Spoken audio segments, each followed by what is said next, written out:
untuk membahas bagaimana kita mengurangi sampah-sampah yang ada di Ciliwung. Kita akan membahas bersama beberapa narasumber yang sudah disebutkan oleh MC tadi, yakni pertama Bapak Wali Kota Bima Arya sepertinya akan menyusul, kemudian yang sudah hadir di hadapan kita yakni Bapak Kasubdit Tata Laksana Produsen Ditjen Kementerian Lingkungan Hidup dan Kehutanan. Saya ulangi, Bapak Kasubdit Tata Laksana Produsen Ditjen Pengurangan Sampah Plastik Bapak Ujang Solihin dari Kementerian Lingkungan Hidup. Kami persilahkan hadir ke atas panggung. Berikutnya pengurus dari GAPMI bidang sustainability Bapak Idam Arsyad, kami persilahkan.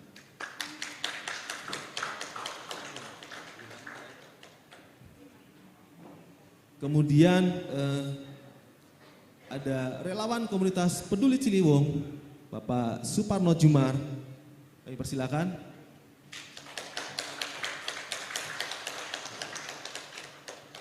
Nah, kemudian hadir juga Bapak Kepala Dinas Lingkungan Hidup Kota Bogor, Bapak Dene Wismanto, kami persilakan ke atas panggung.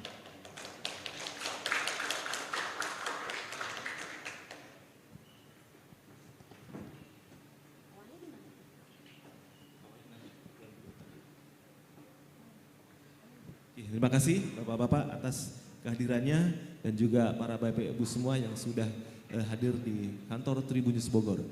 Jadi Bapak-Bapak sekalian, Ciliwung adalah milik kita semua, bukan milik siapa-siapa. Ada yang biasa menyebut kita jaga alam, alam akan jaga kita. Begitu juga dengan kita jaga Ciliwung, Ciliwung akan jaga kita. Sepakat nggak seperti itu? Nah, oke. Dari hasil kami melakukan pembersih sungai di Sungai Ciliwung dan juga kami melakukan survei di sekitar bantaran Sungai Ciliwung. Memang perbincangan kali ini kalau ngomong soal timbunan sampah, rasanya sampah terlalu banyak Pak ya. Yang timbun itu ada sampah organik, sampah kayu, sampah apapun. Tapi khusus hari ini kita akan berbincang tentang sampah plastik aja Pak. Kenapa sampah plastik? Karena sampah plastik ini sampai saat ini belum bisa terurai di lingkungan. Secara alami belum bisa terurai. Bahkan kalau sampah-sampah tersebut dibuang di Sungai Ciliwung itu mengalirlah ke laut. Di laut terurai enggak? Saya yakin belum ada plankton-plankton yang bisa mengurai. Makanya tidak heran beberapa waktu lalu kita dapatkan ada paus yang mati karena di dalam tubuhnya ada plastik dan juga ada sedotan plastik di dalam tubuhnya. Belum hewan-hewan biota laut lainnya yang kemudian mengkonsumsi plastik dan sepertinya juga banyak yang mati juga. Nah, karena itu di pagi ini karena sudah hadir lengkap semua dari Kementerian Lingkungan Hidup, dari Dinas Lingkungan Hidup Kota Bogor juga, dari GAPMI dan juga aktivis pegiat lingkungan hidup di Ciliwung, kita akan ngobrol-ngobrol santai. Nah, untuk yang pertama, karena yang terdekat adalah di Kota Bogor nih, Pak Denny. Kami pengen mendengar langsung nih Pak Denny. Bagaimana langkah yang dilakukan oleh pemerintah Kota Bogor ini dalam mengurangi sampah di Kota Bogor termasuk juga di Ciliwung, wabil khusus nih Pak, sampah plastik.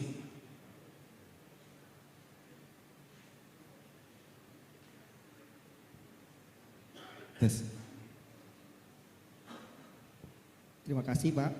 Jadi memang sampah plastik di Kota Bogor ini kalau kita lihat sampah Bogor itu hampir setiap hari 600 ton Pak. Masuk yang bisa kita kumpulkan dari Kota Bogor. Jadi ini luar biasa sekali. Kalau tidak kita lakukan pengurangan maka kita punya TPA seberapa luas pun juga akan menjadi persoalan. Nah persoalan kedua adalah sampah yang sebanyak itu tidak semua bisa kita tangani. Artinya kita sekarang ini baru bisa menangani hanya 76% sampah kota yang bisa kita tangani. Sisanya kemana? Nah sisanya harus ada upaya pengurangan sampah. Upaya pengurangan sampah sesuai dengan kebijakan strategi nasional dan kebijakan strategi nasional daerah Jakstrada itu juga setiap tahun kita punya target upaya pengurangan sampah. Nah, bicara sampah plastik di Kota Bogor itu ada hampir 13% dari total sampah yang ada di Kota Bogor nih. Yang tadi termasuk hasil kajian, ada sachet, ada botol, ada plastik macam-macam dari produk macam-macam yang memang oleh masyarakat setelah digunakan maka dibuang. Kalau mantan jangan dibuang, kalau sampah dibuang, Pak. Ya, jadi bicara sampah maka sampah plastik upaya yang kita lakukan adalah sebetulnya kita ada namanya bank sampah. Di Bogor ada bank sampah hampir 300 lebih. Yang aktif mungkin 100 sampai 150 dan itu kita lakukan pembinaan terus. Upaya bank sampah ini hampir bisa mereduksi sampah plastik, tapi kita akui belum semua, Kang. Belum semua, Pak. Jadi ini juga perlu dukungan. Belum semua. Masih juga banyak tadi yang dibuang ke sungai. Kalau hasil kajian kan tadi penduduk-penduduk yang di pinggir sungai, mereka lebih mudah buang ke bawah. Begitu musim hujan ke bawah ke saluran, masuklah ke sungai. Nah, apa yang kita lakukan? Kita lakukan adalah kita melakukan pembinaan tadi, kita buat bank sampah, kita harapkan masyarakat itu mau memilah di sumber. Pilah di rumah, kemudian nanti lapor ke bank sampah, kita jemput. Itu yang kita lakukan di Kota Bogor. Tetapi memang persentasenya masih kecil karena ini perlu dukungan banyak pihak. Butuh kesadaran juga bahwa memang sampah tadi persoalan bersama, bukan hanya persoalan pemerintah Kota Bogor. Itu yang pertama. Yang kedua, kita juga bekerja sama dengan instansi lain, dengan stakeholder lain, juga dengan pemerhati lingkungan. Seperti misalnya KPC. KPC ini kan udah jauh-jauh hari nih. Salah satunya di sini mungkin Pak Parno. Udah jauh-jauh hari. Bagaimana sampah yang masuk ke Ciliwung itu kan nggak bisa kita hindari. Hulunya kan ada di Kabupaten Bogor. Kalau kita lihat Kota Bogor itu kan kayak kuningnya telur, Pak. Bogor itu di tengah aja begini. Putihnya ini Kabupaten Bogor. Gitu. Jadi nggak bisa juga kita berdiri sendiri. Kita juga harus bekerja sama lah dengan Kabupaten Bogor. Dan ini juga ada peran provinsi, Pak. Jadi nggak bisa juga semua dilimpahkan ke Kota Bogor. Gitu, Kang. Tapi upaya-upaya dengan pihak lain terus kita lakukan. Oke, dari 600.000 ton tadi ya? 600 ton, 13%-nya adalah sampah plastik, Pak ya? Itu diapakan, Pak, kira-kira? Nah, sampah plastik yang tercampur tadi, jadi dua yang kita kelola. Yang tercampur, yang tidak punya nilai, kalau di bank sampah dibilang sampah gabruk. Sampah gabruk itu nilainya rendah sekali. Karena tidak ada upaya dan sentuhan dari kita, dari masyarakat. Tapi kalau misalnya sampahnya terpilah, maka itu ada nilai. Itu kita kumpulkan, kita masukkan ke dalam bank sampah. Di kantor DLH ada namanya Basiba, bank sampah berbasis aparatur. Mereka ini kalau masyarakat mau mengumpulkan dan sudah punya nilai ekonomis, itu kita jemput, Kang. Jadi mungkin di Bogor itu ada dijemput sampah. Tapi skalanya skala lingkungan, jangan skala yang tidak ekonomis, satu kantong kresek minta dijemput kan, kasihan Pak Febi nanti di sini ada Pak Febi Kabit. Jadi sudah nilai ekonomis maka ditangani harusnya dengan skala lingkungan oleh TPS 3R tadi. Nanti dijemput, dikasih tabungan, Pak, itu bisa dihitung, ditimbang, nanti ada nilainya. Itu bisa kita konversi. Itu yang pertama. Yang kedua, untuk mengurangi sampah plastik yang dibuang ke sungai dan kemana-mana, kita juga sebetulnya punya alat di BTM untuk botol air itu kita masukkan, itu ada nilai. Ada satu botol itu bisa sampai 50 poin. Jadi kalau kita punya 100 botol, ya lumayan, itu adalah upaya. Tapi itu masih paling sederhana. Kemudian kita bekerja sama lagi dengan pihak lain.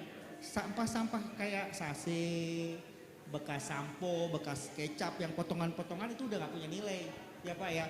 Nah itu kita kumpulkan, kita kerjasama dengan salah satu pemerhati lingkungan juga, itu di press, tapi itu kondisinya ada di TPA. Jadi itulah upaya. Tapi kalau dibandingkan dengan total sampah, itu paling baru 1,2 ton. Masih kecil sekali dibandingkan dengan total sampah di Kota Bogor. Oke, jadi kalau melihat paparan Pak Denny tadi, melihat sampah plastik ini hanya sampah semata atau memang ini ada nilai ekonominya nih Pak nih? Ya kalau itu sampah dipilah betul, itu sebetulnya punya nilai. Ada sampah nilainya ya? masih Oke. bersih, dipilah khususon masih bernilai. Tapi kalau sampahnya bercampur, nilainya rendah. Rendah. Nilainya rendah. Dan itu memang sampah yang bernilai tadi memang harus proses daur ulangnya. Proses betul. Oke, saya lanjut ke Bapak Ujang Solihin terlebih dahulu.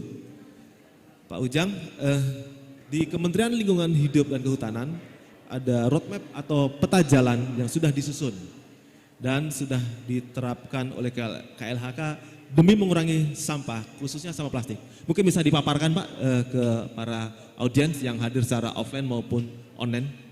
Terima kasih. Tes, baik, terima kasih Mas Julius. Betul, di kami saat ini ada aturan, ada kebijakan, ada regulasi terkait pengurangan sampah, khususnya yang harus dilakukan para produsen. Tadi ketika bicara brand audit itu kan ada yang punya merek itu, ada yang punya brand. Nah ini berdasarkan Undang-Undang Pengelolaan Sampah, para pemegang merek yang namanya produsen ini punya kewajiban untuk mengelola sampah yang berasal dari produk dan atau kemasan produk yang mereka hasilkan. Jadi dalam konteks ini ngurusin sampah itu tidak hanya kewajiban pemerintah, tidak juga kewajiban warga masyarakat, karena masyarakat juga punya kewajiban untuk mengelola sampah. Tetapi ada satu aktor lagi yang berdasarkan Undang-Undang Pengelolaan Sampah itu, yaitu para produsen, karena produsen ini yang menghasilkan, memproduksi, mendistribusikan, menjual itu untuk dikonsumsi oleh masyarakat. Jadi secara liability itu ada kewajiban melekat sebetulnya produsen, karena produsen yang buat, yang memasarkan dan akhirnya dikonsumsi oleh kita masyarakat. Maka di dalam Undang-Undang Pengelolaan Sampah itu ada kewajiban. Kewajiban itu diturunkan di Undang-Undang Pasal 15 turun menjadi PP 81 tahun 2012, ada di pasal 12 sampai pasal 15. Kemudian berdasarkan pasal 15 PP 81 ada mandat kepada pemerintah untuk menyusun peta jalan pengurangan sampah. Jadi peta jalan pengurangan sampah oleh produsen ini diatur oleh Peraturan Menteri Lingkungan Hidup dan Kehutanan nomor P75 tahun 2019. Jadi di dalam Peraturan Menteri LHK tersebut pemerintah sudah menyiapkan roadmap atau peta jalan kepada para produsen yang tadi saya sebutkan, yang juga sudah diaudit di Ciliwung. Itu harus mereka punya kewajiban. Bagaimana caranya produk dan atau kemasan produk yang mereka hasilkan tidak jadi sampah, tidak mencemari lingkungan, tidak mencemari Ciliwung, gimana caranya? Nah itu yang diatur di dalam peraturan tersebut, Mas Lulis. Mungkin bisa disebutkan teknisnya kayak apa tuh Pak, mereka punya kewajibannya seperti apa gitu. Kan rasa-rasanya kita masih lihat itu, begitu kita konsumsi kemasan, ya kita tempatkan aja di bak sampah atau dimanapun gitu. Ya. Makanya dibuang tadi ke Ciliwung gitu. Di dalam peraturan menteri itu ada 3 hal yang bisa dilakukan yang harus ya, karena ini sifatnya mandatori, karena undang-undangnya menyebut ini kewajiban. Jadi mandatori ya, bukan voluntary. Ada kewajiban para produsen melakukan 3 hal. Yang pertama adalah melakukan pembatasan timbulan sampah. Pembatasan timbunan sampah. Melakukan pembatasan timbulan sampah. Oke. Kalau bahasa populernya mungkin kalau bisa bicara 3R, reduce ini yang pertama. R1 reduce. Reduce ya. Oke. Reduce itu dalam bahasa undang-undang kita pembatasan timbulan sampah. Artinya segala upaya kita, semua pihak termasuk produsen, gimana caranya kita tidak menghasilkan sampah, menghindari menghasilkan sampah, itu intinya. Atau kalaupun menghasilkan sampah jumlahnya kita kurangi sekecil mungkin. Itu prinsip reduce, prinsip R1. Contoh misalnya, tadi saya bicara dengan Mas Yulis di sini. Hari ini kita disajikan minuman di dalam botol kemasan. Disajikan makanan di dalam dibungkus plastik pula. Padahal kalau ini ada ketika bicara R1 tadi membatasi timbulan, seharusnya kita minum tidak usah pakai botol plastik di sini. Bisa pakai dispenser, bisa pakai gelas. Tidak menghasilkan sampah plastik dari botol ini. Menyajikan makanan harusnya, karena makanan tradisional harusnya cukup dibungkus pakai daun misalnya. Ini semua dibungkus plastik. Ya, hampir semuanya plastik Pak ya. Bayangkan, jadi ketika bicara di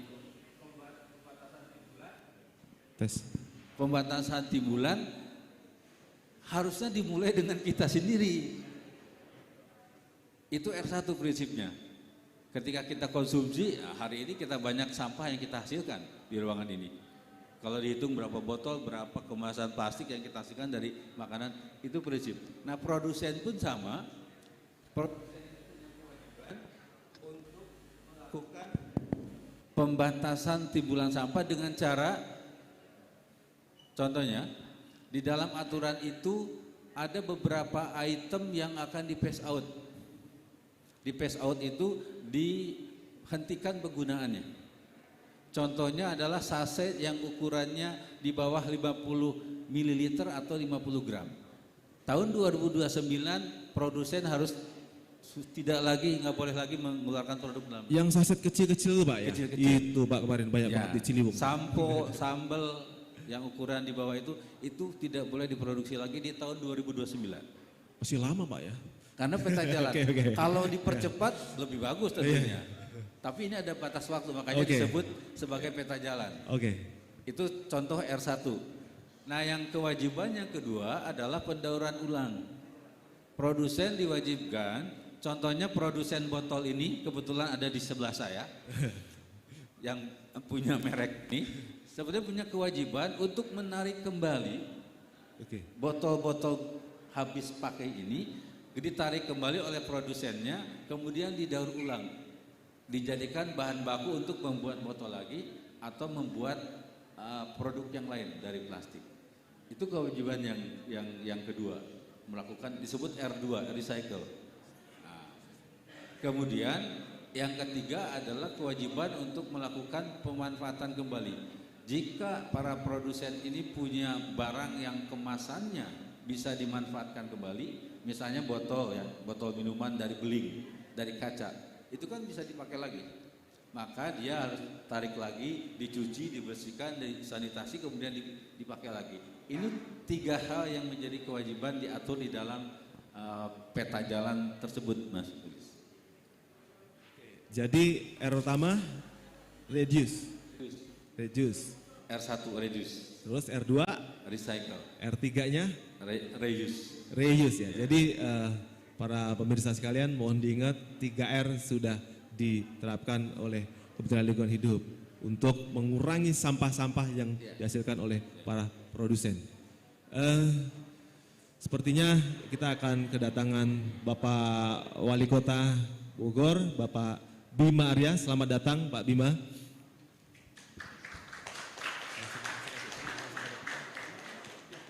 Ya Pak Bima, karena kita sudah mulai diskusinya, dimohon hadir langsung. Izin. Oke, Kang Bima, selamat datang. Selamat datang Kang Bima. Tadi kita sudah mulai Kang Bima diskusi kita tentang tema besar Ciliwung, dan kita lebih spesifik lagi ngomong tentang sampah-sampah plastik yang ada di Kota Bogor, termasuk juga yang di Ciliwung ini. Karena Kang Bima sudah hadir, kita berikan kesempatan langsung kepada Kang Bima untuk menjelaskan apa yang sudah dilakukan oleh pemerintah Kota Bogor ini untuk satu, mengurangi sampah-sampah plastik. Terus kemudian sampah-sampah plastik itu kan selama ini juga bermuara di Ciliwung, termasuk juga nanti membersihkan Ciliwung dari sampah plastik. Saya kasih kesempatan Kang Bima, mangga. Assalamualaikum warahmatullahi wabarakatuh. Ini enggak yang lain dulu ya, saya baru naik Sudah. tangga 3 lantai nih. Oh gitu, aduh mohon izin. Di Bogor sebetulnya kita punya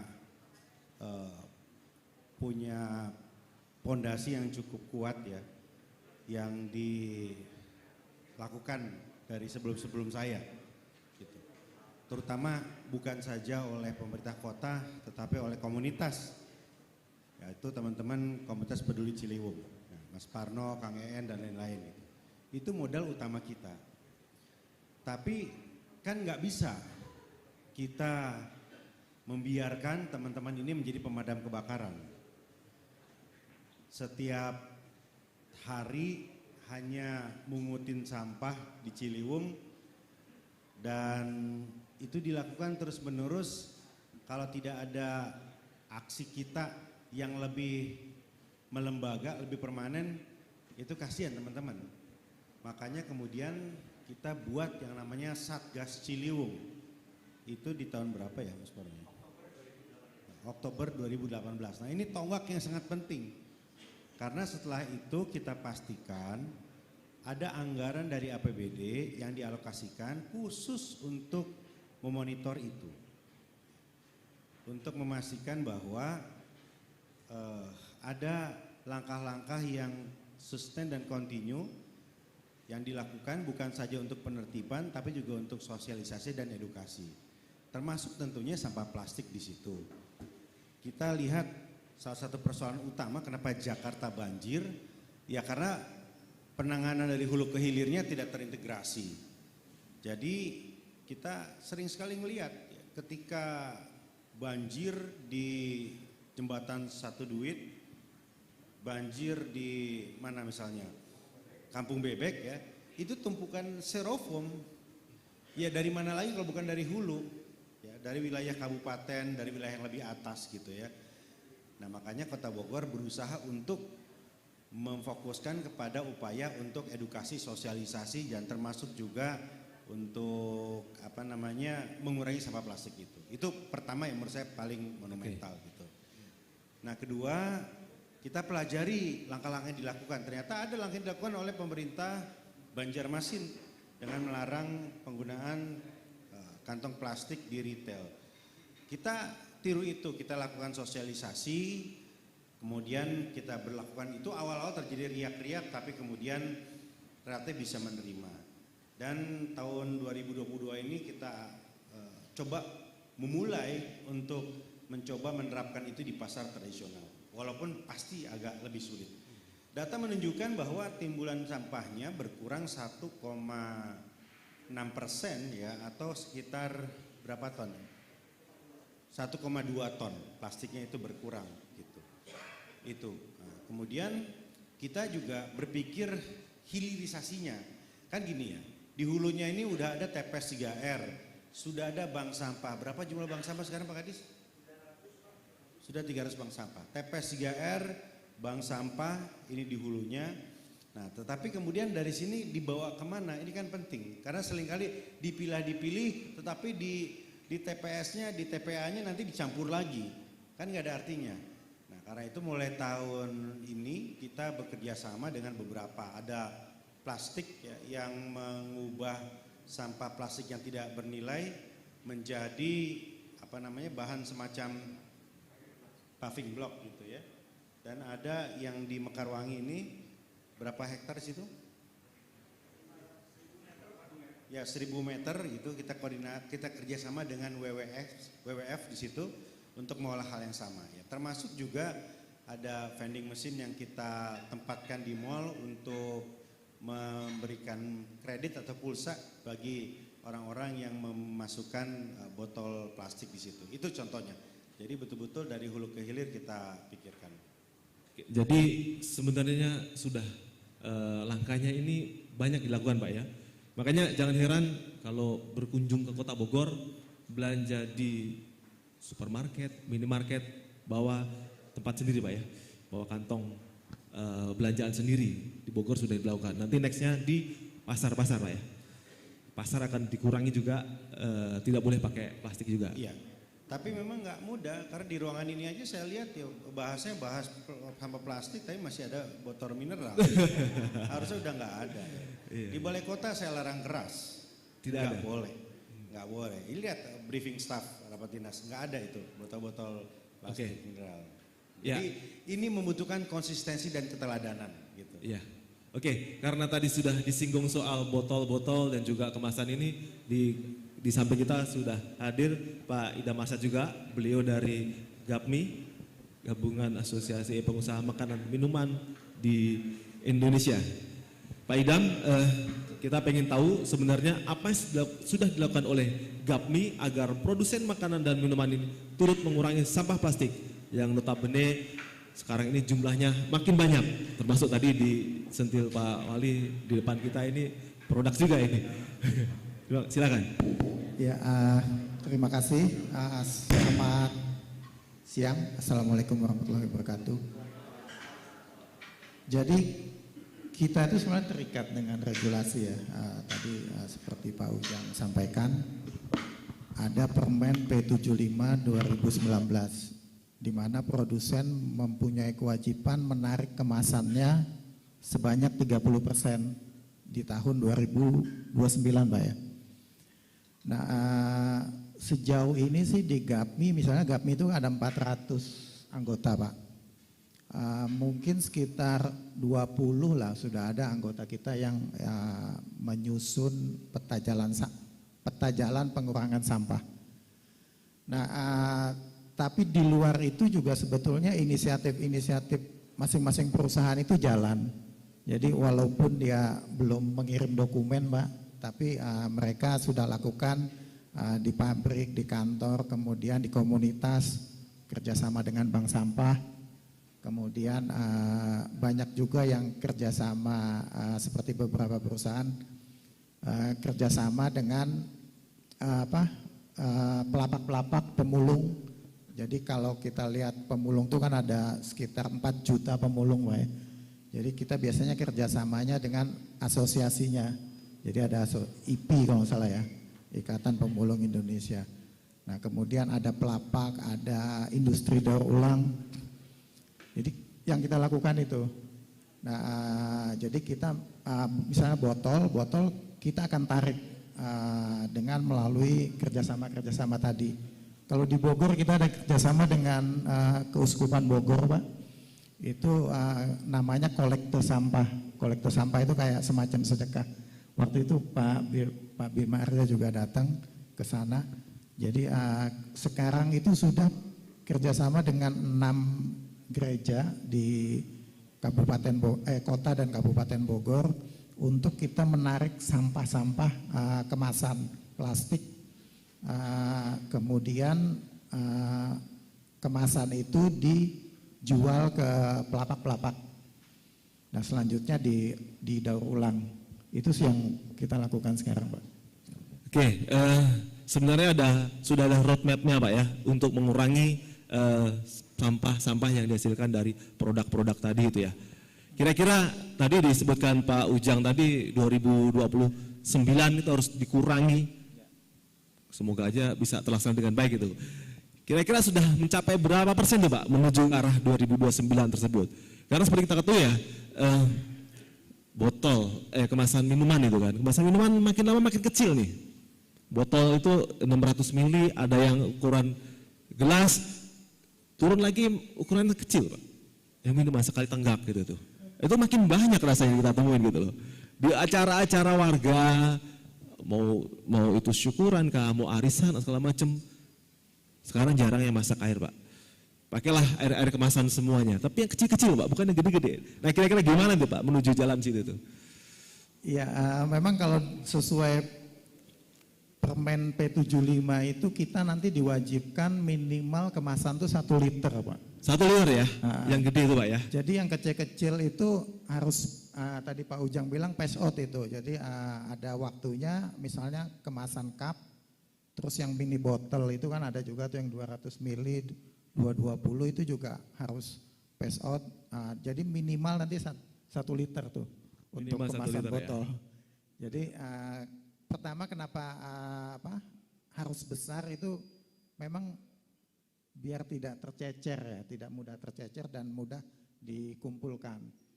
Kalau seperti botol PET ini kan memang collectionnya paling tinggi dibanding yang tadi yang Pak Ujang bilang low value.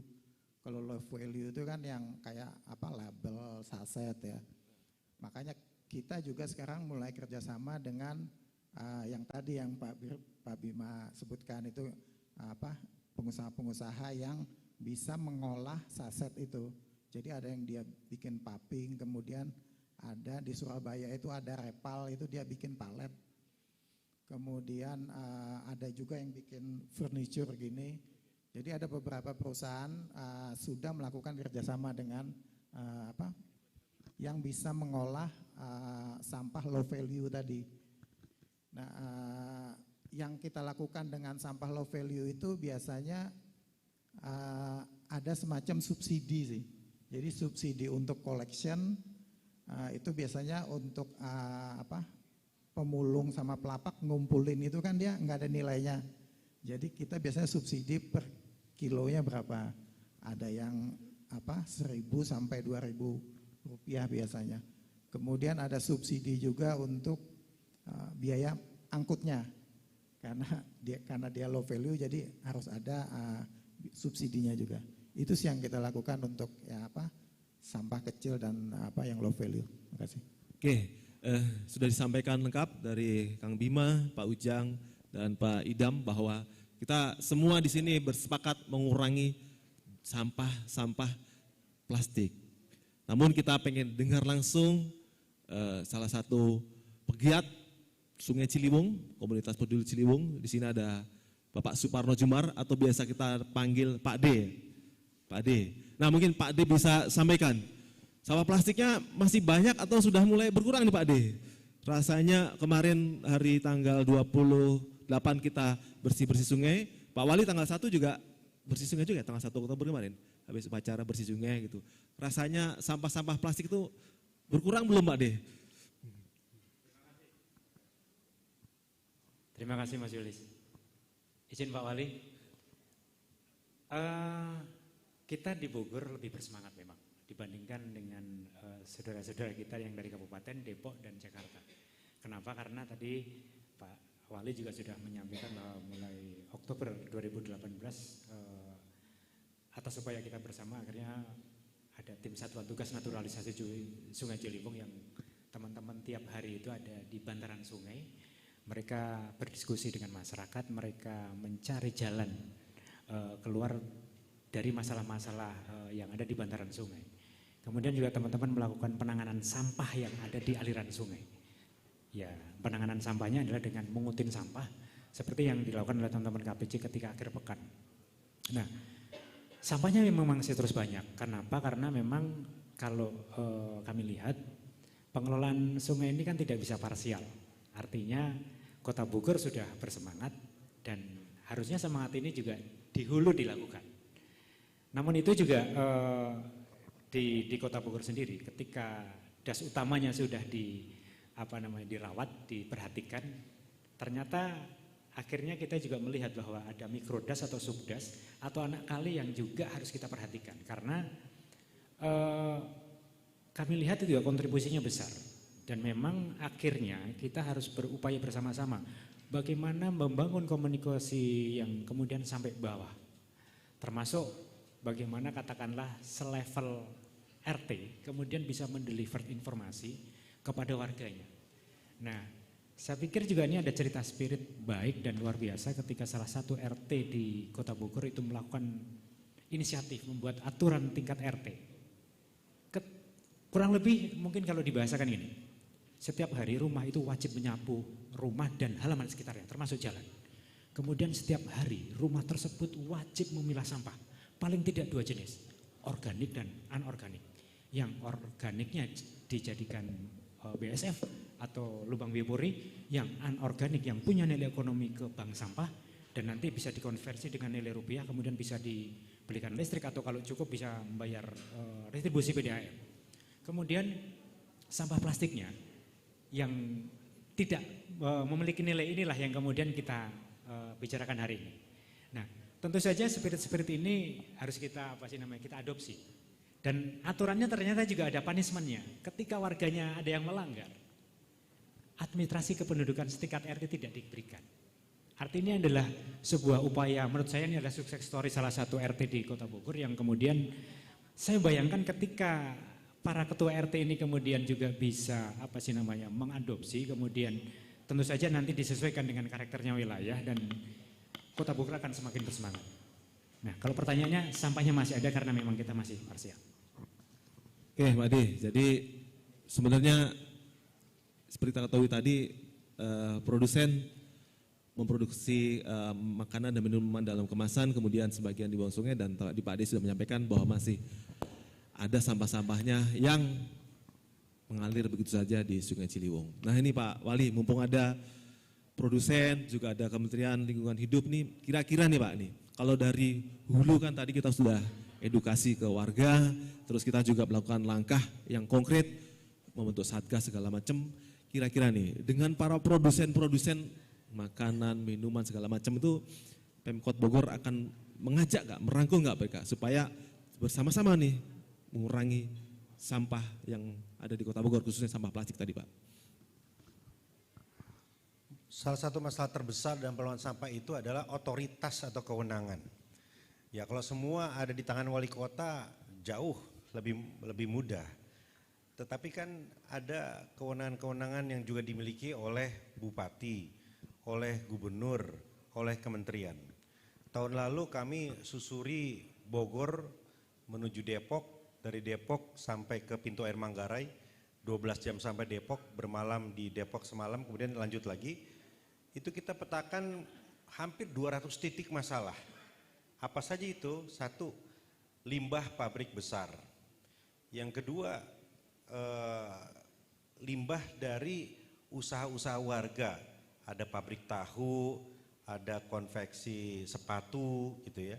Yang ketiga adalah sampah yang dibiarkan. Itu bukan otoritas kami gitu. Tetapi pertanyaan adalah kemana otoritas di sana? Nggak bisa kalau kita di sini betul-betul maksimal, sementara dari wilayah perbatasan sampai Jakarta kemudian otoritasnya tidak berfungsi, tidak terjadi kolaborasi, nggak ada artinya. Ya, jadi poin pertama saya itu ada persoalan kewenangan. Yang kedua adalah ini betul-betul harus kuat di tingkat warga. Kami sudah 7 kali melakukan apa yang Surabaya lakukan, yaitu kompetisi kebersihan dari tingkat RT. Ini kita terinspirasi dari Bu Risma di Surabaya waktu itu. Modelnya, konsepnya kita jalankan di Bogor, dan dampaknya ada untuk pengurangan sampah. Dampaknya ada kelihatan untuk edukasi warga. Dampaknya ada untuk inovasi masing-masing warga. Dampaknya ada untuk model-model kolaborasi. Tadi Mas Parno ceritakan ya, ada aturan-aturan yang dibuat di tingkat RT, RW gitu ya. Nah, kita melihat hal-hal seperti ini yang nggak boleh berhenti. Saya tahun depan selesai jadi wali kota. Saya berharap betul nanti terus lanjut ini. Bogorku bersih, terus lanjut model-model seperti ini. Ini kan dari bottom up gitu ya, dari bawah ke atas. Tapi berkolaborasi, siapa yang menjadi juri? Ada kampus, ada teman-teman dari institusi akademis. Kemudian ada pengusaha-pengusaha ya. Jadi perspektifnya itu jadi kaya di sini. Nah kalau ini sudah rutin, maka akan lebih mudah untuk mengusik kepedulian mereka. Kalau mereka nggak dilibatkan, kemudian tiba-tiba dikirim surat teguran, nggak terlalu efektif ya pengalaman kami. Jadi pelibatan mereka dalam penanganan keseharian ini penting sekali kalau menurut saya. Oke, Kang Bima. Tadi saya senang sekali bahwa kalau di kantor wali kota kemasan plastik itu sudah minimalisir ya. Kira-kira bisa nggak sampai ke level masyarakat Kota Bogor dulu nih Pak nih? Imbauan kah atau ajakan kah? Atau apalah yang menyadarkan masyarakat ini supaya ayolah sama-sama kita kurangilah sedikit demi sedikit gitu. Sangat mungkin di kota-kota lain sedotan itu udah nggak ada di sedotan plastik itu. Sedotan yang kecil itu ya? Udah nggak ada di kafe-kafe. Di Denpasar juga udah nggak ada ya. Okay. Kenapa? Karena satu restoran nyoba, yang lain nyoba. akhirnya menjadi mainstream gitu. Sama lah seperti contoh yang lain, analogi yang lain ya, pakaian Sunda. Ya. Tadinya ASN aja, tapi lama-lama bank juga ngikutin, ya. Sekolah-sekolah swasta juga ngikutin, ya. Karena makin lama makin banyak. Saya berharap juga begitu. Yang penting balai kotanya konsisten, ASN-nya konsisten. Kalau balai kotanya nggak konsisten, ya selesai. Gitu kira-kira. Jadi bisa, insya Allah bisa. Ini warga Kota Bogor, Kang Bima sudah memberi contoh dan kita harus bisa. Tapi saya punya satu pertanyaan yang cukup. Di Perwali, Kota Bogor itu sedotan tadi Pak singgung sedotan itu ada produk-produk minuman yang kecil itu masih ada sedotannya tuh Pak. Boleh nggak Pak sebenarnya? Kan udah ada pelarangan bahwa sedotan nggak boleh di Kota Bogor. Tapi di minuman-minuman yang cesdon tadi kecil-kecil masih banyak yang pakai sedotan juga tuh Pak. Itu kira-kira masih boleh nggak Pak di Bogor? Sebentar, Perwali yang mana nih? Kalau Perwali yang itu kan hanya melarang kantong plastik di retail. Oke. Terus yang sedotannya nggak dilarang Pak karena plastik juga tuh maksudnya Pak? Belum ya? Kita belum larang. Belum larang. Belum ya? Nah ini ada isu lain ya sebetulnya. Isu yang menghambat pelarangan kantong plastik atau bahan plastik ini adalah substitusi. Substitusinya apa sebenarnya? Ada kantong yang diyakini lebih mudah terurai gitu ya. Yang bisa digunakan. Dikampanyekan besar-besaran. Terbuat dari kasafa itu ya. Tapi ternyata teman-teman aktivis lingkungan membuat satu kajian nggak terurai cepat juga. Ya, jadi nggak benar juga itu. Jadi sekarang PR-nya masih besar di sana. Ya, jadi bagaimana kita kayak sedotan sekarang ya. Memang kita sudah melihat banyak yang kalau kita ke Denpasar ke Bali itu udah nggak ada lagi plastik. Tapi susah tuh. Kita nggak nyaman juga pakainya ya. Di beberapa sedotan beberapa kali sedot itu udah mampet gitu. Udah mampet gitu. Nah, tantangan kita begitu. Menurut saya menemukan substitusi yang pas. Oke, siap. Sama satu lagi kepraktisan. Saya tahu kenapa masih ada botol-botol plastik mineral karena lebih praktis. Betul. Lebih praktis. Apalagi zaman pandemi. Yang pandemi kemarin kan, kalau gelas dituangin, cuci segala macam, ya orang-orang bilang nanti deterjennya lebih tidak ramah lingkungan lagi. Kira-kira gitu. Kalau dulu bentuknya beling. Mahal, berat, susah akhir gitu. Nah ini saya lanjut ke Pak Ujang. Tadi Pak Wali sudah sebutkan otoritas nih. Otoritas ya Pak Wali sebagai pimpinan tertinggi di Kota Bogor menyampaikan otoritasnya adalah ABCD. Tapi Kementerian Lingkungan Hidup punya otoritas yang besar untuk melaksanakan pengurangan sampah tadi. Bapak sudah sebutkan roadmap-nya dan rasanya kita butuh percepatan-percepatan untuk melakukan pengurangan tersebut. Kira-kira gimana tuh Pak? Ada challenge tuh. Kalau semua dibiarkan ya dari pemerintah pengatur regulasinya belum tegas, masih panjang waktunya, ya daerah-daerahnya ketimpa sampahnya banyak banget. Ya betul, kalau bicara otoritas memang ada pembagian ya, Mas Luis, Bapak Ibu sekalian, ada otoritasnya di pusat, di provinsi, kabupaten kota. Untuk konteks pengolahan sampah, jelas kalau untuk konteks pengolahan sampah sendiri, Undang-Undang Pengolahan Sampah, Undang-Undang Pemerintahan Daerah menyatakan bahwa urusan sampah memang urusan wajib kabupaten kota dan provinsi untuk konteks DKI, urusan sampahnya. Tapi ada juga urusan yang menjadi urusan pemerintah pusat. Contohnya adalah tadi Pak bicara pengaturan kemasan misalnya. Maka ini ada di pusat. Maka keluarlah Permen LHK P75 itu sebagai tindak lanjut Undang-Undang Pengolahan Sampah. Di dalam Permen LHK itu sebetulnya yang tadi ditanyakan oleh Mas Jolis, ada aturan-aturan yang melarang secara bertahap Pak Wali phase out sampai 2029. Kenapa lama? Karena ini kan butuh proses, butuh kesiapan. Salah satu beberapa item yang di phase out di dalam aturan itu adalah tadi termasuk sedotan plastik. Sedotan plastik yang digunakan di restoran, kafe, dan sejenisnya termasuk di hotel itu akan di phase out 2029. Nggak boleh lagi pakai sedotan. Kalau Pak Wali bilang bicaranya substitusi, kalau kami bilang minum nggak usah pakai sedotan. Dari dulu juga kita minum nggak pakai sedotan, oke, nggak ada masalah. Sedotan akan di phase out. Termasuk sedotan yang menempel di minuman yang sering dipasarkan, itu juga di phase out. Jadi para produsen minuman dalam kotak biasa karton 2009 itu harus tidak lagi pakai sedotan di situ. Itu item yang diatur. Kemudian selain sedotan, kemasan wadah styrofoam tadi Pak Wali. Mungkin di Ciliwung banyak ketemu styrofoam. Styrofoam juga salah satu item yang di phase out. Tidak boleh lagi digunakan di restoran, kafe, rumah makan, hotel di tahun 2029. Kalau ada, nah ini yang pentingnya kuncinya.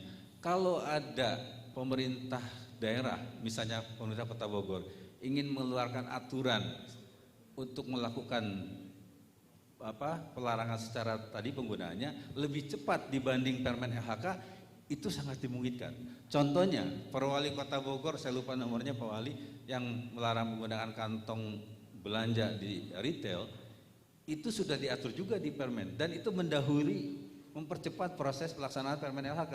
Karena kantong plastik itu juga salah satu item yang di phase out di 2029. Jadi kami sebenarnya berharap pemerintah kabupaten kota yang lain, termasuk mungkin Pak Wali Bogor, kalau bisa mengatur, mungkin ada revisi perwalinya, mengatur tidak hanya kantong belanja plastik, tapi bergeser ke item yang lain, misalnya sedotan atau tadi wadah styrofoam, itu bisa. Payung-payung secara hukumnya di pusat sudah ada. Itu mungkin bisa menjadi salah satu jawaban bahwa memang ada kewenangan, termasuk kewenangan dengan teman-teman yang menghasilkan minuman dalam kemasan ini, itu ada kewenangan kami dengan GAPMI misalnya, dengan para produsennya, untuk mempercepat mereka menyusun dokumen peta jalannya bagaimana mereka menangani sampah ini. Jadi tidak hanya menjadi beban pemerintah, apalagi pemerintah kota misalnya, Kota Bogor, tidak jadi beban masyarakat, termasuk teman-teman pegiat di Ciliwung untuk ngurusin yang sampahnya, tetapi produsen harus sudah mulai bertanggung jawab. Caranya harusnya botol-botol yang ini yang terpaksa kita pakai hari ini misalnya ditarik, dikumpulkan kembali, bisa lewat bank sampah, lewat PKS 3R, untuk didaur ulang menjadi bahan baku plastik. Ini aturannya ada di pusat, tapi pelaksanaannya bisa berkolaborasi dengan pemerintah kabupaten kota, pemerintah Bogor misalnya di sini. Nanti misalnya dari Pak GAPMI bisa komunikasi dengan DLH Kota Bogor, gimana caranya botol-botol yang sudah dipasarkan di Kota Bogor ini, air mineral ini, bisa terkumpul kembali, ditarik lagi oleh mereka, bisa dengan bank sampah induk di Kota Bogor atau dengan TPS 3R, ditarik lagi, mereka akan daur ulang untuk menjadi bahan baku membuat botol baru atau membuat produk lain dari plastik. Jadi itu hal-hal yang memang kuncinya saya setuju tadi Pak Wali menyebut adalah kolaborasi. Harus ada kolaborasi pemerintah pusat, pemerintah provinsi, dan termasuk urusan Ciliwung. Harusnya mungkin hari ini mengundang balai besar, karena yang bertanggung jawab Ciliwung itu adalah Balai Besar Ciliwung Cisadane di Kementerian PUPR. Itu juga salah satu otoritas penting ketika kita bicara Ciliwung. Kota Bogor saya memang tidak cukup karena ada kota Kabupaten Bogor, kota Depok, dan sampai ke Jakarta. Jadi selalu ada pembagian itu kewenangan Bapak Ibu sekalian, dan itu ya hal yang biasa sebetulnya. Tapi tadi kuncinya Pak Wali sampaikan gimana kita berkolaborasi untuk menyelesaikan persoalan ini. Saya kira itu. Ya Pak Ujang, terima kasih. Jadi ini challenge-nya ada di para produsen.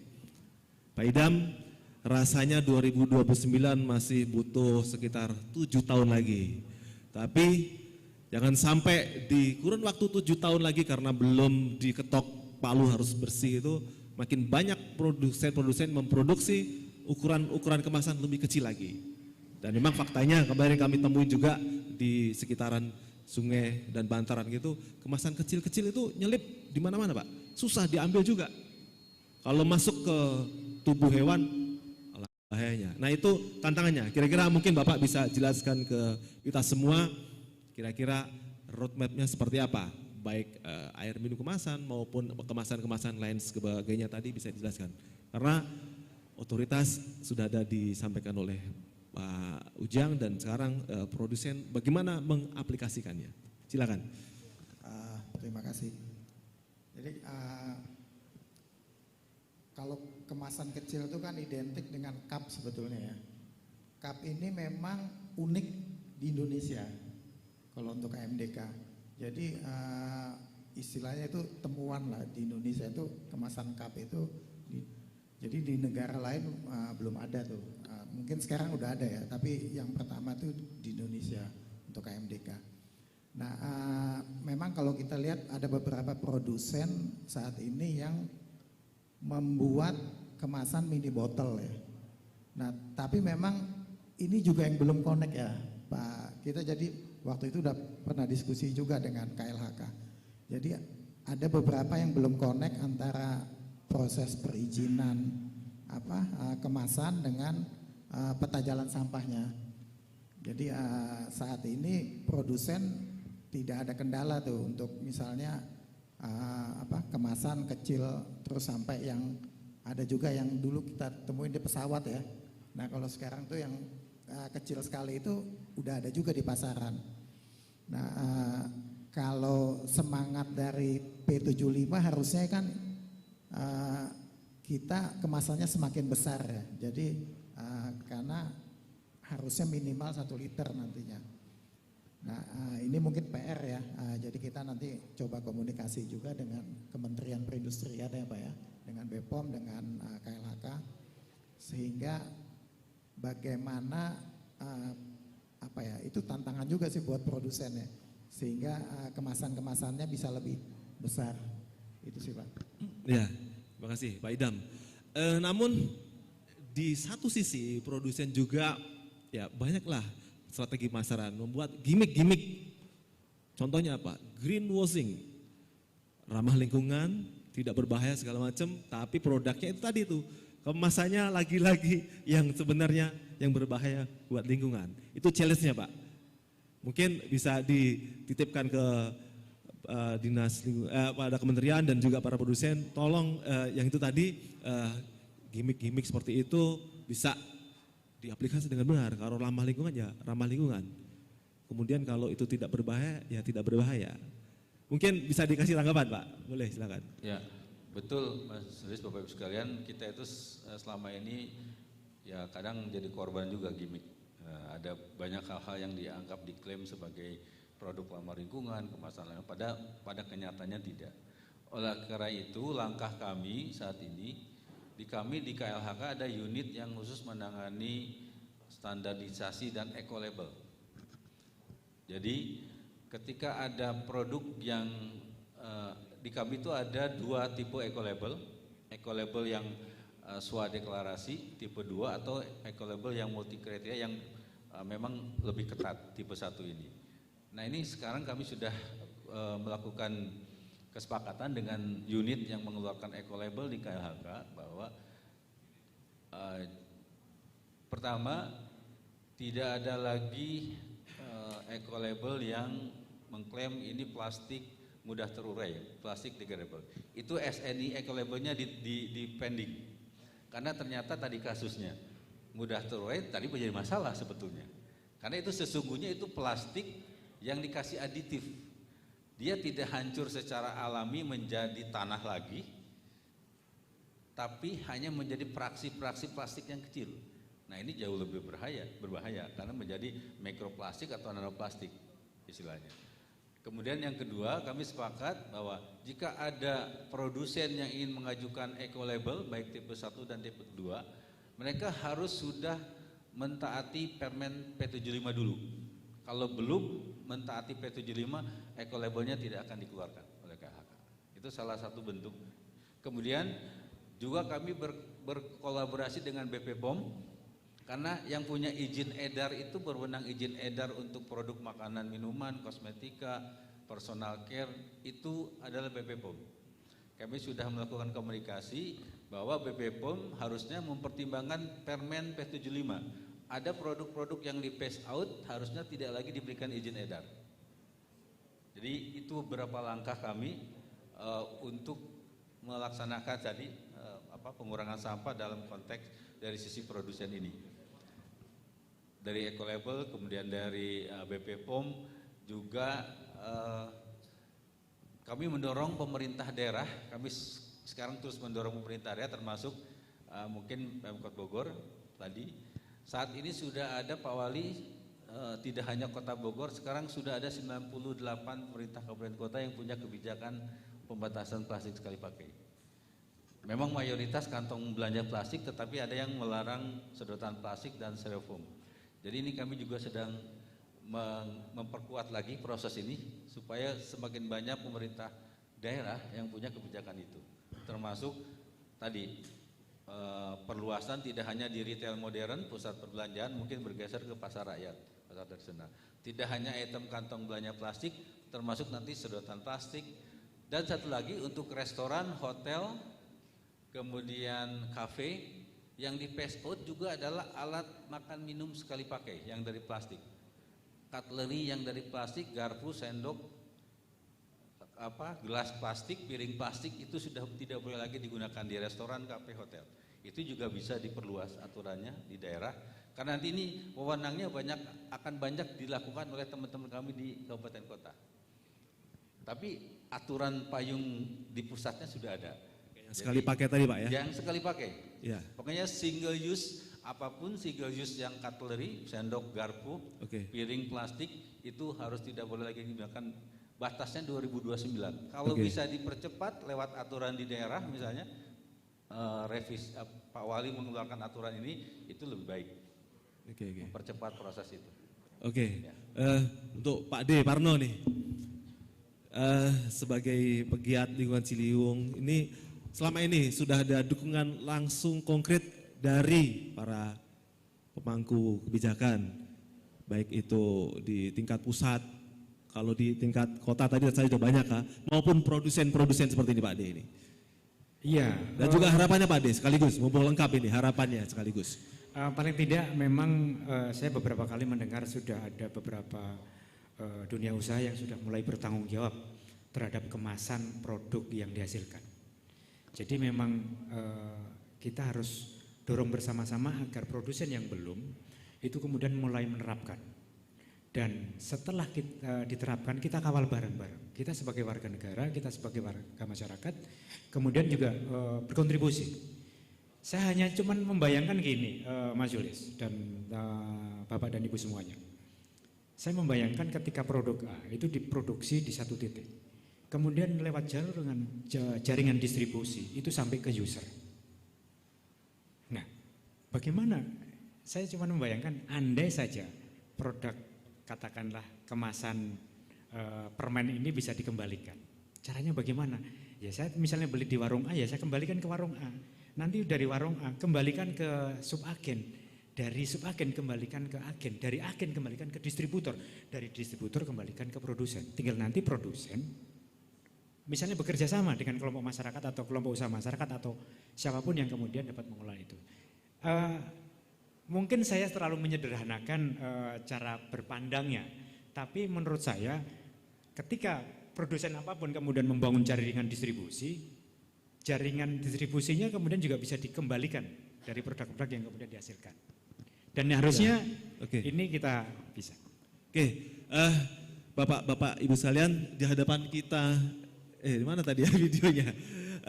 Di kantor Tribun hari ini kita hadir alat Pak D nama pirolisis, pengolah sampah plastik menjadi bahan bakar solar nih Pak D.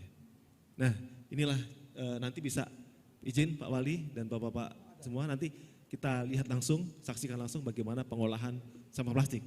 Minimal ada solusi kecil meskipun volumenya belum banyak, ini ada salah satu cara. Dan nanti rasanya akan dibawa dari Balai Kota ke Balai Kemadiun nanti Pak, atau dari Balai Kota, dari Kota Bogor ke Jawa lagi Pak maksudnya. Nah, di sini sudah hadir juga, saya mohon ada testimoni dari warga Kota Bogor nih Pak, yang selama ini kesadaran pribadinya mengkolekting sampah di rumahnya dan kemudian dikirimlah ke Pulau Pramuka sana Pak, sampah plastik untuk diolah menjadi pirolisis. Di sini hadir rekan kita Teh Meta ya. Ya, saya kesempatan untuk berikan testimoni. Silakan. Assalamualaikum warahmatullahi wabarakatuh. Jadi saya diminta untuk bercerita bagaimana pengalaman saya memilah plastik di rumah ya. Saya agak tarik ke belakang sedikit. Oh ya, mohon maaf. Ke sini. Hah? Depan aja kali ya. Gimana? Nah, kayak ngadepnya ke Sini sana aja. kamera ngadep sana. Oh. Oke. Ngadep sini? Oh ngadep situ, oke. Mohon maaf jadi ngebelakangin Pak. Ya jadi saya memang sudah terbiasa untuk memilah sampah karena saya tuh kepikiran, apalagi kalau misalnya sampah itu sampah botol kaca, botol plastik gitu kan. Saya mikirnya masa numpuk di TPA itu kan gak akan jadi tanah gitu. Jadi lebih baik saya kumpulin di rumah. Tapi kemudian saya tuh punya hobi DIY. Jadi untuk yang kaca-kaca saya cat untuk jadi dekorasi. Tapi kan gak mungkin itu semua saya tumpuk di rumah. Solusinya antara saya terus menumpuk, saya beli tapi terus menumpuk, atau saya berhenti beli. Kemudian kalau yang plastik, alhamdulillah di tempat tinggal saya yang sekarang Pak di Bogor itu ada bank sampah, jadi itu bisa berguna dan bermanfaat buat orang lain ya. Yang jadi masalah kan sampah-sampah plastik kecil yang tadi kita bahas, saset ya Pak ya. Tapi itu saya tidak pupus, semangat saya itu tetap saya pisahkan dengan sampah organik di rumah.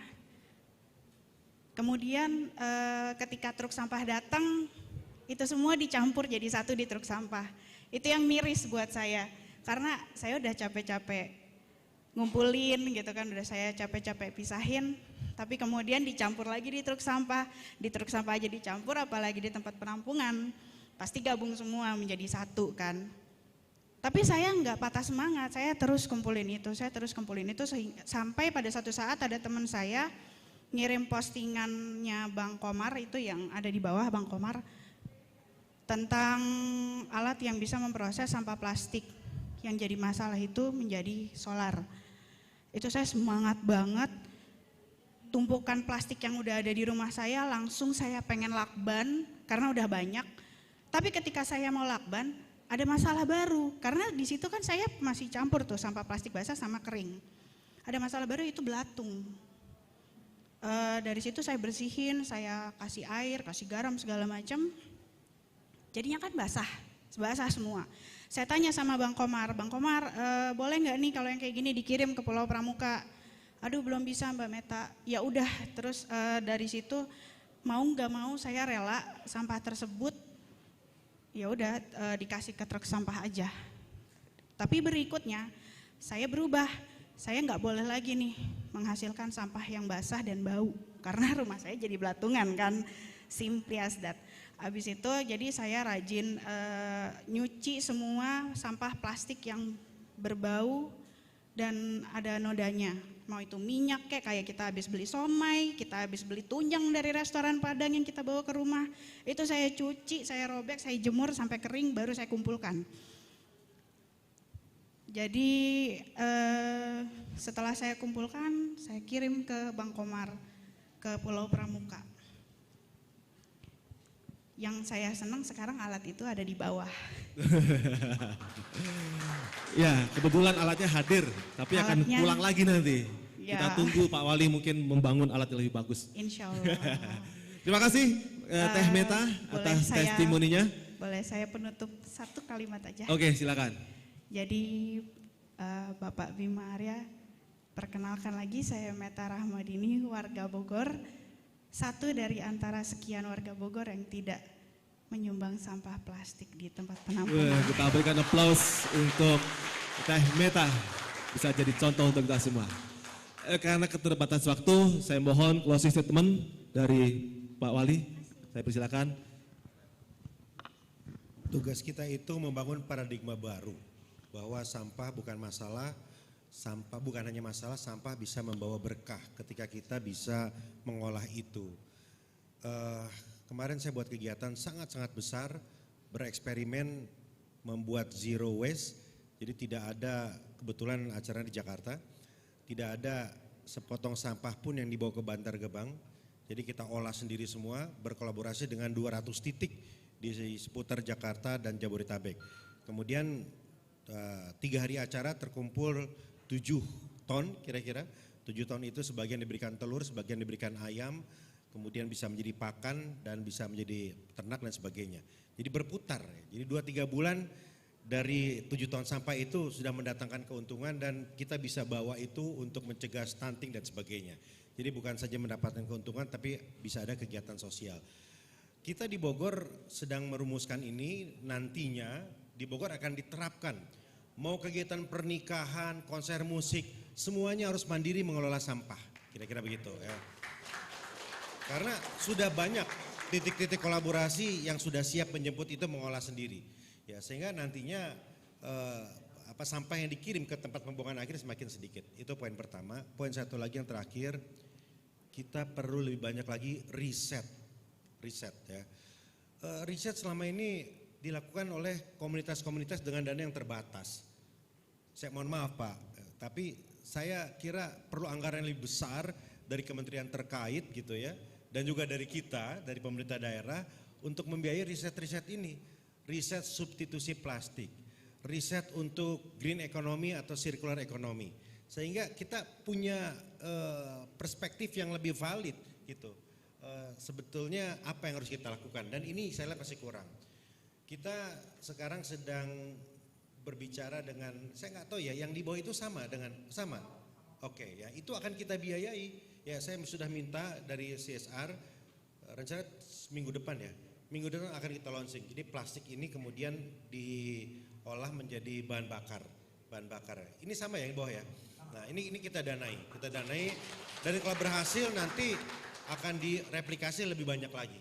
Gitu kira-kira. Ini cara kita memberikan komitmen kepada riset. Gitu. Dan harusnya saya nggak tahu ya, Ristek atau BRIN harusnya. Sekali lagi BRIN harusnya nih. BRIN harus fokus ke sini. Tolong dicatat, di bold ya. Wali Kota Bogor meminta BRIN komitmen untuk melakukan riset-riset terkait dengan pengelolaan sampah dan plastik. Terima kasih. Wassalamualaikum warahmatullahi wabarakatuh. Setuju Mas Jenal? Ya, kemudian saya beri kesempatan terlebih dulu pada Pak Ujang untuk closing statement. Ya, luar biasa barusan Pak Wali. Nah, ini ya saya sebagai bagian dari pemerintah pusat juga mendukung upaya ini karena di BRIN memang ada unit Pak Wali, ada unit yang dulunya dari BPPT, ada unit yang menangani persoalan ini, salah satu teknologi pengolahan sampah dan seterusnya. Ini mudah-mudahan tersampaikan juga pesan ini ke teman-teman kami di BRIN. Closing statement saya ada 2, Bapak Ibu sekalian. Yang pertama, urusan sampah itu menjadi tanggung jawab kita. Karena sampah itu kita yang menghasilkan. Maka untuk mengelola sampah itu menjadi tanggung jawab secara moral, itu menjadi tanggung jawab individu. Sampahku tanggung jawabku. Mulai dari diri sendiri, mulai dari hal-hal yang sederhana tadi, menghindari konsumsi yang ada plastiknya, dan dimulai dari sekarang. Jadi mari kita bangun tadi kalau istilah Pak Wali, paradigma baru dalam mengolah sampah itu harus dimulai dari kita sendiri dengan hal-hal yang sederhana. Tidak pakai sedotan, tidak pakai kantong kresek, tidak pakai styrofoam, tidak pakai tisu tapi bawa sapu tangan. Hal-hal kecil itu yang harus kita mulai, harus menjadi contoh untuk semua orang.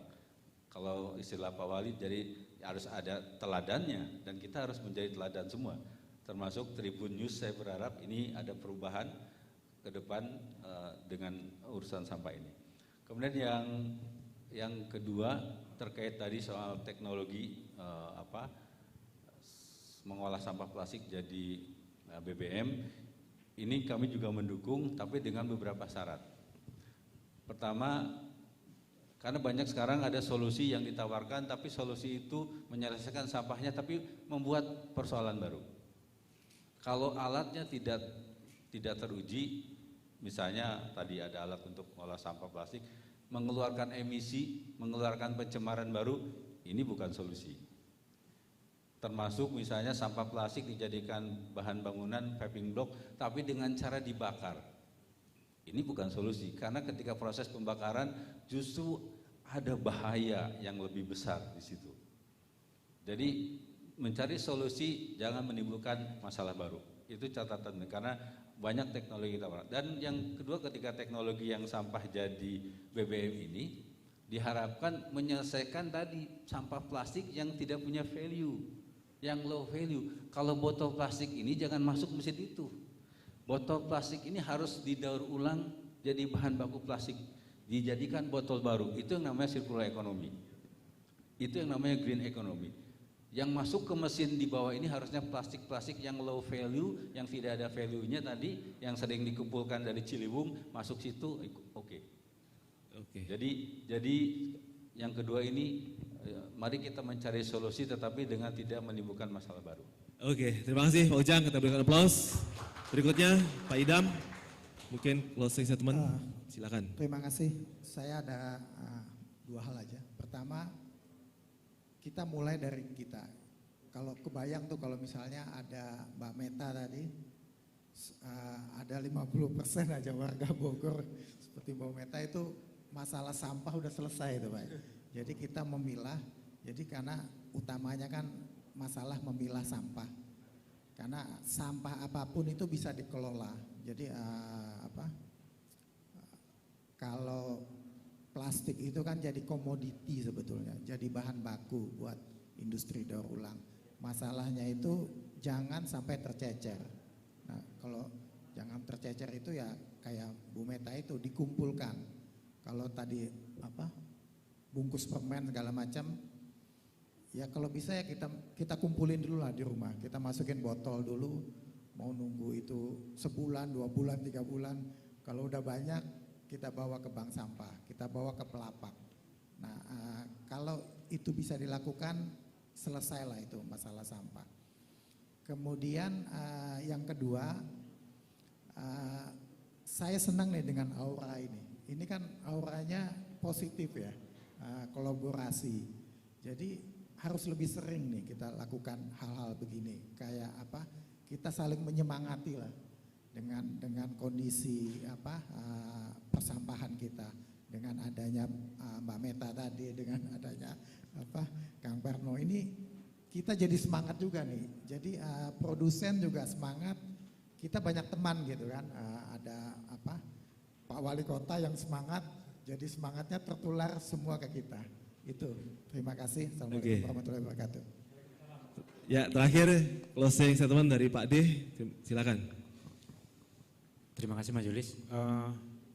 Kita memang harus bergerak bersama-sama dari semua lini, dari atas, bawah, kiri, kanan, depan, belakang, dan seterusnya. Termasuk lembaga resmi maupun lembaga non-resmi. Karena apa? Ketika semuanya terlambat, harta yang kita kumpulkan selama ini tidak ada artinya dibandingkan setetes air. Terima kasih. Ya, Bapak Ibu sekalian yang hadir secara offline maupun online, demikian talkshow kita tentang bertema Ciliwung milik kita dan khususnya tentang sampah plastik. Semoga apa yang sudah disampaikan para narasumber, Pak Wali, Pak Ujang, Pak Idam maupun Pak D. Parno dari komunitas peduli Ciliwung bisa memberikan informasi yang lengkap buat kita dan juga inspirasi. Tadi sudah disampaikan Pak Ujang bahwa roadmap mengurangi sampah sudah ditetapkan oleh pemerintah dari sekarang sampai tahun 2029. Namun ingat, jangan sampai meskipun 2029 masih 7 tahun lagi, kita seenaknya membuang sampah, memproduksi sampah, atau menghasilkan sampah yang tidak semestinya. Justru mulai dikurangi secara perlahan. Demikian bincang kita, semoga ini membawa keberkahan untuk kita semua. Terima kasih. Assalamualaikum warahmatullahi wabarakatuh.